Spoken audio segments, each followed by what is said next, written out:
కూడా లేదు.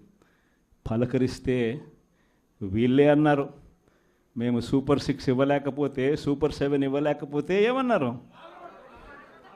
కాలర్ పట్టుకోమని మీరే అడిగారు కదయ్యా, మీరే చెప్పారు కదయ్యా. చెప్పడమే కాకుండా బాండ్లు కూడా ఇచ్చారు. ఇదిగో బాండు, రాసుకో బాండు, ఇదిగో మీ దగ్గర పెట్టుకోండి అని బాండ్లు కూడా ఇచ్చినారు. బాబు షూరిటీ, భవిష్యత్ గ్యారంటీ అని కూడా బాండ్ ఇచ్చినారు. మరి ఈరోజు ఏంది? బాబు షూరిటీ, మోసం గ్యారంటీ అని చెప్పి రుజువైంది అని ఈరోజు కాలర్ పట్టుకునే పరిస్థితిలోకి ప్రజలు ఇప్పుడే ప్రశ్నించడం మొదలుపెట్టారు.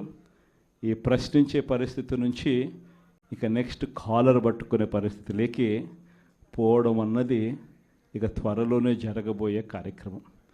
నేను ఇవాళ మీ అందరికీ కూడా ఈ విషయాలన్నీ ఎందుకు చెప్తున్నానంటే, అన్ని రకాలుగా ఈ ప్రభుత్వం ఫెయిల్ అయిపోయింది. ఈరోజు ఈ ప్రభుత్వంలో జరుగుతూ ఉన్నది ఏమిటి అని అంటే, స్కాములు తప్ప ఇంకా ఏమీ జరగడంలో. ఈరోజు రాష్ట్రంలో ఒక ముఖ్యమంత్రిగా ఒక పాలన సాగించేటప్పుడు, ఒక పార్టీ అధికారంలో ఉండి పాలన సాగించేటప్పుడు ప్రతి పార్టీకి కానీ, లేకపోతే ప్రతి ముఖ్యమంత్రికి కానీ, ఆ ప్రతి నాయకుడికి కానీ, ఆ పార్టీకి సంబంధించిన ప్రతి నాయకుడికి కానీ ఏమనిపించాలి? అదిగో మా నాయకుడు, కాలర్ ఎగరేసుకొని చెప్తున్నాం, తన పలానా వాడు మా నాయకుడు అని చెప్పుకునే పరిస్థితి ఉండాలని ప్రతి నాయకుడు అనుకుంటాడు. ఈరోజు పరిస్థితి ఏమిటి? ఎందుకు వీళ్ళంతా అధికారంలో ఉన్నారు అని అంటే, వీళ్ళకే తెలియదు ఎందుకు అధికారంలో ఉన్నారని. ఒకే ఒక కారణం వీళ్ళంతా అధికారంలో ఉండడానికి, అది దోచుకోవడం, దోచుకున్నది పంచుకొని తినుకోవడం. ఇది తప్ప ఇంకేమైనా కనిపిస్తూ ఉందా?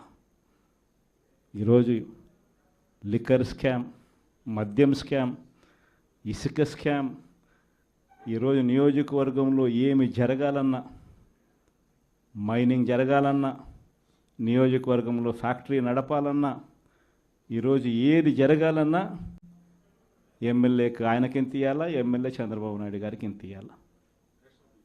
ప్రతి విషయంలోనూ స్కామ్. నియోజకవర్గంలో యథేచ్ఛగా మన కళ్ళ ముందటనే పేకాట క్లబ్బులు జరుగుతూ ఉన్నాయి. యథేచ్ఛగా ఇవన్నీ జరుగుతూ ఉన్నాయి మన కళ్ళ ఎదుట. ప్రశ్నించే స్వరం ఎవరైనా ప్రశ్నిస్తే ప్రశ్నిస్తారేమో అని, ప్రశ్నించకూడదు అని ఏకంగా చిన్నపిల్లలను కూడా చూడుకోకుండా వాళ్ళందరినీ సోషల్ మీడియా కింద 111 సెక్షన్ పెట్టి, అంటే ఆర్గనైజ్డ్ క్రైమ్ అంట.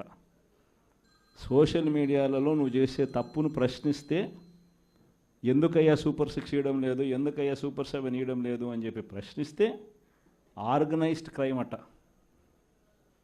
టెర్రరిస్టులకు పెట్టే క్రైమ్ ఆర్గనైజ్డ్ క్రైమ్ అని పోస్టింగ్ను పెట్టిన వాళ్ళను, చిన్నపిల్లలను కూడా చూడుకోకుండా వాళ్ళందరినీ జైళ్ళలో పెట్టి 40 రోజులు, 30 రోజులు, 50 రోజులు రకరకాల స్టేషన్ల చుట్టూ తిప్పి, రకరకాల జిల్లాలన్నీ తిప్పి వాళ్ళందరినీ కూడా ఇబ్బందులు పాలు చేసే కార్యక్రమం జరుగుతూ ఉంది.